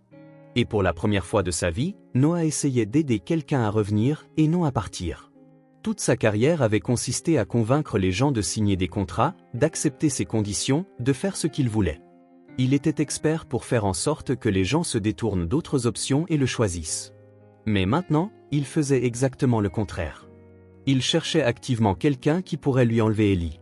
C'était la chose la plus contre-intuitive et la plus effrayante qu'il ait jamais faite. Et en même temps, il savait que c'était la bonne chose à faire. Parce que s'il aimait vraiment Ellie et il commençait à comprendre que oui, il l'aimait d'une manière qu'il n'avait jamais imaginé possible, alors il devait vouloir ce qui était le mieux pour elle, même si cela signifiait la perdre. L'enquête dura 2 semaines. 2 semaines de Noah se réveillant chaque jour en espérant un appel de Jacques. 2 semaines d'Ellie demandant des nouvelles chaque après-midi quand il rentrait du travail. 2 semaines de Noah étant déchiré entre l'espoir et la terreur. Finalement, Jacques appela. « Non, je l'ai trouvé. » Le cœur de Noah s'arrêta. « Tu l'as trouvé ? J'ai découvert ce qui lui est arrivé. Peux-tu venir ici ? C'est mieux que nous parlions en personne. » Le bureau de Jacques était dans un immeuble commercial du centre-ville. Petite pièce, meubles simples, odeur de vieux café. Noah s'assit sur la chaise en face de son bureau et attendit. Jacques ouvrit un dossier et sortit quelques papiers. « J'ai trouvé Sarah Johnson, dit-il. La bonne nouvelle, c'est qu'elle est vivante. » Noah ressentit un soulagement et une anxiété en même temps. Et la mauvaise nouvelle ? Eh bien, c'est compliqué. Jacques se pencha en arrière dans sa chaise. J'ai pu la retrouver grâce au dossier des refuges. Apparemment, la même nuit où Ellie a été trouvée dans la boîte, Sarah s'est effondrée dans une rue à environ 10 pâtés de maison. Effondrée ? Hypothermie sévère, malnutrition extrême, déshydratation. Elle a failli mourir. Elle a été hospitalisée pendant 1 semaine, puis transférée dans un refuge de convalescence. Noah essaya de traiter l'information. Donc elle n'a pas abandonné Ellie exprès ? Il ne semble pas. Selon les dossiers, elle a déliré pendant des jours, parlant de retrouver sa fille. Dès qu'elle a suffisamment récupéré, elle a commencé à chercher. Et Jacques hésita. Et elle a cherché pendant des semaines. Elle est allée dans tous les foyers pour enfants, les commissariats, les hôpitaux, a parlé à d'autres sans-abri, à des bénévoles, à quiconque aurait pu voir une petite fille. Mais elle ne l'a pas trouvée. Elle ne l'a pas trouvée parce que vous étiez ici, à l'hôpital privé et ensuite chez vous. Elle a cherché dans le système public. Elle n'aurait jamais imaginé que sa fille était soignée par un milliardaire de l'Upper East Side. Noah ressentit un sentiment étrange, du soulagement parce que Sarah n'avait pas délibérément abandonné Ellie, de la tension parce qu'il devait maintenant trouver comment le dire à Ellie, et un sentiment confus qu'il ne pouvait pas nommer. Où est-elle maintenant ? Dans un centre de réadaptation à Brooklyn. Encore faible, mais stable. Les travailleurs sociaux là-bas disent qu'elle parle de sa fille tous les jours. Sait-elle qu'Ellie va bien ? Non. Elle cherche toujours. Noah resta silencieux un instant, essayant d'organiser ses pensées. Jacques, qu'est-ce que tu penses que je devrais faire ? Honnêtement, je pense que tu devrais le dire à Ellie et la laisser décider si elle veut voir sa maman. Et si elle le veut, alors tu devras trouver comment faire fonctionner ça. Noah rentra chez lui, la tête qui tournait. Tout le long du trajet, il répéta comment il allait le dire à Ellie. comment expliquer que sa mère n'était pas partie exprès, qu'elle l'avait cherchée, qu'elle était vivante mais malade. Quand il arriva, il trouva Ellie dans le salon, en train de dessiner. Elle leva les yeux en le voyant. « Des nouvelles ?» Noah s'assit à côté d'elle. « Il y en a. » Ellie laissa tomber son crayon et se tourna complètement vers lui. « Qu'est-ce que tu as découvert ?» Noah prit une profonde inspiration. Il n'y avait pas de façon facile de faire cela. « Nous avons trouvé ta maman, Ellie. Elle est vivante. » Les yeux d'Ellie s'écarquillèrent. Pendant un instant, elle resta complètement immobile, comme si elle ne savait pas comment traiter l'information. « Vivante ? » ?»« Vivante. Mais elle est tombée très malade la même nuit où tu es allé dans la boîte. Elle s'est effondrée dans la rue. Elle a failli mourir de froid. » Ellie absorba lentement l'information. « Donc elle ne m'a pas quitté exprès ? » ?»« Non. Elle est allée chercher de la nourriture et a fini par tomber trop malade pour revenir. Quand elle s'est sentie mieux, elle a commencé à te chercher. » »« Elle m'a cherché ? » ?»« Pendant des semaines. Elle est allée dans tous les endroits auxquels elle pouvait penser. Elle ne t'a juste pas trouvé parce que tu étais ici, avec moi. » Ellie resta silencieuse longtemps. Noah pouvait voir des larmes se former dans ses yeux. « Elle est encore malade ? » ?»« Elle va mieux, mais elle est encore faible. »« Je peux la voir ?» La question que Noah avait à la fois attendue et redoutée. « Tu peux, si tu veux. Mais tu n'as pas à décider maintenant. Tu peux y réfléchir. » Ellie secoua la tête. « Je n'ai pas besoin de réfléchir. Je veux la voir. » Elle se jeta dans les bras de Noah et commença à pleurer. Pas de tristesse, réalisa-t-il, mais de soulagement. « Elle ne m'a pas quitté, » répéta Ellie entre deux sanglots. « Elle n'est pas partie exprès. » Noah la serra fort, sentant la poitrine de la fille se soulever et s'abaisser avec ses pleurs. Et pour la première fois depuis le début de l'enquête, il se permit de ressentir ce qu'il ressentait vraiment, de la peur. Peur de la perdre. Peur que Sarah veuille emmener Ellie. Peur de revivre seule dans cet appartement silencieux. Mais aussi de la fierté. Fierté d'avoir fait la bonne chose, même en sachant que cela pouvait lui faire du mal. Et de l'amour. Amour pour une fille qui méritait de savoir qu'elle n'avait pas été abandonnée, qui méritait la chance de revoir sa mère, même si cela signifiait le laisser derrière. Pour la première fois de sa vie, Noah Larkson apprenait ce que signifiait aimer quelqu'un suffisamment pour vouloir ce qui était le mieux pour elle, quel qu'en soit le coût pour lui-même. Et même s'il avait peur de ce qui pourrait arriver, il savait qu'il avait pris la bonne décision. Ellie méritait de connaître la vérité, et maintenant elle la connaissait. Ellie se réveilla le jour de la rencontre avant même le lever du soleil. Noah la trouva dans la cuisine, assise à table, déjà vêtue de sa robe bleue préférée. « Tu n'as pas déjeuné, dit-il. »« Je ne peux pas manger. » Noah comprit. Son estomac était aussi noué depuis son réveil.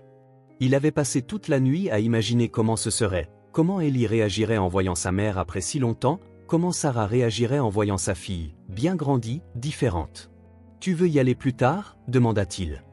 Ellie secoua la tête vigoureusement. « Non, je veux y aller maintenant. » Le centre de réadaptation était à Brooklyn, dans un vieil immeuble rénové pour accueillir des personnes en convalescence.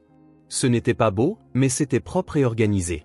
Noah avait appelé la veille pour organiser la visite. Tout au long du trajet en taxi, Ellie resta silencieuse.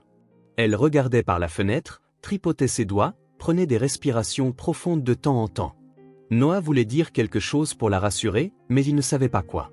Comment préparer une enfant de 4 ans à retrouver sa mère après des semaines à penser qu'elle avait été abandonnée ? Et si elle ne me reconnaissait pas ? J'ai beaucoup changé. C'était vrai. En quelques semaines seulement, Ellie avait pris du poids, ses cheveux étaient brillants et proprement coupés, ses joues avaient une couleur saine. Elle portait de nouveaux vêtements, des chaussures qui lui allaient. Elle était propre et sentait bon. C'était une enfant complètement différente de celle qu'il avait trouvée dans la boîte. « Les mères reconnaissent toujours leurs enfants, dit-il. »« Comment tu sais ? » ?»« Je sais juste. » À la réception du centre, une travailleuse sociale nommée Linda les accueillit. C'était une femme d'âge moyen avec un sourire bienveillant et une voix douce. « Sarah vous attend, » dit-elle à Ellie. « Elle est très impatiente de vous voir. »« Elle sait que je vais bien ? » ?»« Oui, mais elle sera très heureuse de le voir de ses propres yeux. » Linda les conduisit le long d'un long couloir avec des portes des deux côtés. L'endroit sentait le désinfectant et avait ce silence institutionnel que Noah connaissait des hôpitaux. « Elle est toujours en convalescence, » expliqua Linda alors qu'ils marchaient. Elle a perdu beaucoup de poids, a encore quelques complications de santé, mais elle va beaucoup mieux qu'à son arrivée. Ils s'arrêtèrent devant une porte portant le numéro 23. Elle est là, dit Linda. Vous voulez que j'entre avec vous? Ellie regarda Noah. Tu veux que j'entre? Demanda-t-il.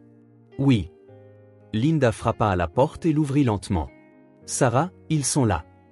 La chambre était petite et simple, un lit, une chaise, une petite fenêtre, et assise sur le lit, une femme trop mince, aux cheveux bruns qui avait besoin d'une coupe et aux yeux qui s'écarquillèrent la seconde où ils virent Ellie. Ellie. La voix était faible, rauque, mais remplie d'une émotion qui fit mal au cœur de Noah. Ellie resta à la porte un instant, à regarder. Noah pouvait sentir la tension dans son petit corps. Maman? Et puis Sarah commença à pleurer. Pas un pleur délicat, mais un pleur de profond soulagement, de désespoir qui trouva enfin la paix. Mon Dieu, murmura-t-elle. Mon Dieu, tu vas bien, tu es belle. Ellie fit un pas en avant, puis un autre, lentement, comme si elle n'était pas sûre que ce soit réel. Tu ne m'as pas abandonné? La question sortit, petite, vulnérable. Sarah tendit les bras. Jamais, dit-elle, sa voix se brisant. Jamais, mon amour. J'ai essayé de revenir, mais mon corps ne me laissait pas. Et puis Ellie courut. Elle courut dans les bras de sa mère et se jeta sur le lit, s'accrochant à elle comme si elle ne la laisserait jamais partir. Sarah l'enveloppa de bras qui semblaient trop fragiles, mais serra Ellie comme si elle était la chose la plus précieuse au monde. Toutes deux pleurèrent. Sarah répétait « Ma fille, ma fille ». Entre deux sanglots, Ellie se contenta de s'accrocher, le visage enfoui dans le cou de sa mère. Noah resta à la porte, à regarder. Linda était à côté de lui, les yeux aussi humides. C'était beau. C'était ce qu'Ellie méritait. C'était ce que tout enfant méritait, la certitude qu'elle n'avait pas été abandonnée, qu'elle était aimée, que quelqu'un s'était battu pour revenir pour elle. Mais même en sachant cela, même en étant heureux pour Ellie, Noah sentit quelque chose de douloureux remuer dans sa poitrine. Ce n'était pas de la jalousie exactement. C'était de la perte. Le sentiment que quelque chose qui était à lui retournait là où ça venait. Je t'ai cherché, disait Sarah. J'ai cherché partout. Je suis allé dans tous les refuges, j'ai parlé à tous ceux que je rencontrais. Je ne t'ai pas trouvé. J'étais avec Noah, dit Ellie, se retirant finalement assez pour regarder sa mère. Il m'a trouvé dans une boîte et m'a emmené à l'hôpital. Sarah regarda Noah pour la première fois. Ses yeux étaient rouges à force de pleurer, mais il y avait une gratitude en eux qui était presque douloureuse à voir. Vous avez pris soin d'elle. Ce n'était pas une question. Oui, dit Noah. Merci. Sarah essaya de se lever du lit, mais Linda l'arrêta. Vous avez encore besoin de vous reposer, dit Linda gentiment. Je veux juste le remercier correctement. Vous n'avez pas besoin, dit Noah. N'importe qui aurait fait la même chose. Sarah secoua la tête. Non, pas n'importe qui. Regardez-la. Elle passa une main dans les cheveux d'Ellie. Elle est en bonne santé, heureuse. Ça n'arrive pas par hasard. Ils restèrent dans la pièce pendant une autre heure. Ellie parla de la vie dans l'appartement de Noah, des nouveaux vêtements, de l'apprentissage des céréales, de regarder la télévision sur le grand canapé. Sarah écouta tout avec un mélange de joie et de tristesse. Joie parce que sa fille avait été bien soignée, tristesse parce qu'elle avait manqué toutes ses expériences. « Tu aimes vivre avec Noah ?» demanda-t-elle à un moment donné. Ellie regarda Noah, puis de nouveau sa mère. « Oui. Il est gentil avec moi. Mais tu m'as manqué. Tu m'as manqué aussi. Chaque jour. » Quand il fut temps de partir, Ellie s'accrocha de nouveau à sa mère. « Tu restes ici ? Encore quelques semaines, jusqu'à ce que je sois plus forte. Et après ?» Sarah hésita. C'était la question que tout le monde évitait, mais il fallait la poser. Après, nous devrons trouver ce qu'il faut faire. Dans le taxi de retour, Ellie resta silencieuse de nouveau, mais c'était un silence différent, plus léger, comme si un poids avait été soulevé de ses épaules. Elle est très mince, dit-elle finalement. Elle ira mieux avec le temps et une bonne alimentation. Elle eut l'air triste. Je pense qu'elle avait peur que tu l'aies oubliée. Ellie y réfléchit. Je n'ai jamais oublié. Parfois, ça faisait juste mal de se souvenir. Cette nuit-là, après qu'Ellie se fut endormie, Noah appela Jacques. « Comment ça s'est passé ?» demanda Jacques. « Bien. Émouvant. » Elle était heureuse de voir sa maman. « Et maintenant ?»« Je ne sais pas. » Noah passa la semaine suivante à essayer de trouver quoi faire. Légalement, Il avait toujours la tutelle temporaire d'Ellie. Sarah se remettait et n'était pas en état de s'occuper d'un enfant, mais il était évident qu'elles voulaient toutes les deux être ensemble. La solution apparut lorsqu'il parlait à Linda des options. Sarah aura besoin d'un endroit pour vivre quand elle partira d'ici, dit Linda. Et un emploi, éventuellement. Mais elle n'a pas d'argent pour un dépôt, elle n'a pas de référence. Et si j'aidais? Comment ça? Payer un appartement. Aussi longtemps que nécessaire. Linda parut surprise. Monsieur Larkson, c'est très généreux. Mais Sarah est fière. Elle pourrait ne pas accepter la charité. Ce n'est pas de la charité. C'est un investissement dans l'avenir d'Ellie. Noah trouva un petit appartement dans le Queens, 2 chambres, cuisine, salon. Simple mais propre et sûr. Il était près d'une bonne école et avait un parc au coin de la rue. Quand il montra l'endroit à Sarah, qui était assez bien pour quitter le centre pour des visites, elle commença à pleurer. « Je ne peux pas me le permettre, dit-elle. Vous n'avez pas besoin de payer maintenant. Quand vous travaillerez, nous verrons. Pourquoi faites-vous ça? Noah regarda Ellie, qui explorait l'appartement vide, ouvrant les placards, testant les robinets. Parce qu'elle mérite d'avoir une maison. Et vous méritez de retrouver votre fille. Le week-end suivant, Noah emmena Ellie choisir des meubles. C'était une expérience complètement différente de celle où il achetait des choses pour elle dans son appartement. Cette fois, chaque décision était prise pour quelqu'un d'autre. Ma maman aime le bleu, dit Ellie quand il choisissait des rideaux. Alors prenons du bleu. Ils achetèrent une petite table de cuisine, un canapé d'occasion confortable, des lits, des draps, des serviettes. Noah laissa Ellie choisir presque tout. Il était important qu'elle se sente partie prenante de la création de cet espace. Dans le magasin de maison, Ellie s'arrêta devant les casseroles. « Ma maman savait cuisiner, dit-elle. Avant, quand nous avions une maison. Elle le fera de nouveau. Tu penses qu'elle se souviendra? Je pense que certaines choses, on ne les oublie jamais. » Quand ils eurent fini d'aménager l'appartement, Noah s'assit sur le nouveau canapé et regarda autour de lui. C'était simple mais douillet. Il y avait un sentiment de chez-soi que son appartement luxueux n'avait jamais eu. « C'est joli, » dit Ellie en s'asseyant à côté de lui. « Oui. Ma maman va aimer. Elle va aimer. » Ils restèrent silencieux quelques minutes. Noah savait que c'était la dernière fois qu'ils feraient quelque chose comme ça ensemble. La semaine suivante, Sarah quitterait le centre et viendrait vivre là. Ellie irait avec elle. « Puis-je vous rendre visite? » « Quand tu veux. Et tu peux venir ici si ta maman te laisse? » « Elle me laissera. Elle t'aime bien. » « Comment tu sais? » « Je sais. Et tu es toujours ma famille aussi, n'est-ce pas? » La question fit serrer quelque chose dans la gorge de Noah. « Toujours, dit-il. » Le déménagement eut lieu un jeudi ensoleillé. Noah aida Sarah et Ellie à s'installer dans le nouvel appartement. Sarah était encore fragile mais déterminée. Ellie était excitée, courant d'une pièce à l'autre, montrant tout à sa maman. « C'est ma chambre, » dit-elle, menant Sarah à la voir. Noah m'a laissé choisir la couleur des murs, rose. Sarah sourit. C'était toujours ta couleur préférée. Quand tout fut arrangé, Noah se prépara à partir. C'était étrange. Pendant des semaines, Ellie avait été sa responsabilité constante. Maintenant, il la rendait à la personne qui comptait vraiment. « Merci, » dit Sarah à la porte. « Pour tout. Je ne sais pas comment je pourrai jamais vous rembourser. » Vous n'avez pas besoin de me rembourser. Juste, prenez bien soin d'elle. Toujours. Ellie s'approcha de lui. « Au revoir, Noah. »« Au revoir, princesse. » Elle le serra fort, puis courut de nouveau dans l'appartement.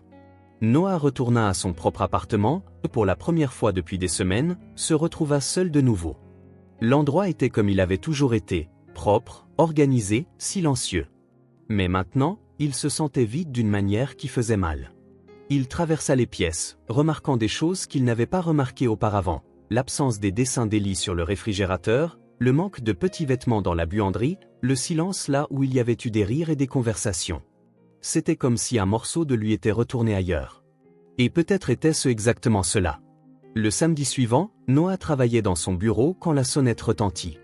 Quand il ouvrit la porte, il trouva Ellie debout dans le couloir, tenant un papier plié. « Salut, dit-elle. »« Salut. Ça va? Où est ta maman? » ?»« Elle est en bas. Elle a dit que je pouvais monter seule pour te donner quelque chose. » Ellie lui tendit le papier. C'était un dessin. Une maison avec 2 fenêtres, une porte et 2 personnages devant, un grand et un petit. C'est nous, expliqua-t-elle, dans la nouvelle maison. Noah regarda de plus près le dessin. Il y avait quelque chose d'écrit en dessous, d'une écriture enfantine tremblante, « Tu es aussi comme ma famille, Ellie. » C'est vrai. Ma maman a dit que la famille n'est pas seulement une question de sang. C'est une question de qui prend soin de toi. Et toi, tu as pris soin de moi. Noah s'agenouilla pour être à sa hauteur. Tu es ma famille aussi, dit-il. Vraiment? Vraiment. Pour toujours. Ellie sourit et le serra de nouveau. Je dois y aller. Ma maman nous fait des pâtes. Elle s'est souvenue comment cuisiner. Oui. Et c'est délicieux. Après le départ d'Ellie, Noah accrocha le dessin sur le réfrigérateur. Il le regarda longtemps. Elle avait raison. La famille n'était pas seulement du sang. C'était un choix. C'était prendre soin. C'était vouloir le meilleur pour quelqu'un, même si cela signifiait lâcher prise. Et même si Ellie ne vivait plus avec lui, même si elle n'était plus sa responsabilité quotidienne, elle serait toujours sa famille. Elle serait toujours la fille qui lui avait appris ce que signifiait aimer quelqu'un plus que soi-même. Elle serait toujours la raison pour laquelle il avait appris que la vie avait un sens bien au-delà de l'argent et du pouvoir. Et elle serait toujours la bienvenue chez lui. 6 mois plus tard, Noah avait une routine qu'il n'avait jamais imaginée. Chaque mercredi, il quittait le bureau tôt et se rendait en voiture dans le Queens. Non pas parce qu'il devait y aller, mais parce qu'il voulait y aller. Parce que le mercredi, Ellie l'attendait avec un sourire à la fenêtre et Sarah préparait du thé pour 3. Ce mercredi-là, Noah s'arrêta à un magasin de jouets en chemin. Il avait vu un puzzle de 1000 pièces en vitrine et se souvint qu'Ellie avait dit qu'elle voulait apprendre à faire des puzzles difficiles. Noah! Ellie accourut et se jeta dans ses bras. À 5 ans maintenant, elle était plus grande, plus forte, mais tenait toujours parfaitement dans ses bras. Sarah apparut de la cuisine, s'essuyant les mains sur un torchon. Elle était différente des premiers jours dans l'appartement. Elle avait pris du poids, ses cheveux étaient coupés et brillants, et il y avait une légèreté dans sa façon de bouger qui n'existait pas auparavant. « Tu arrives juste à temps, dit-elle. Le gâteau est presque prêt. Tu n'avais pas à faire de gâteau. Je sais. Mais je voulais. C'était comme ça entre maintenant.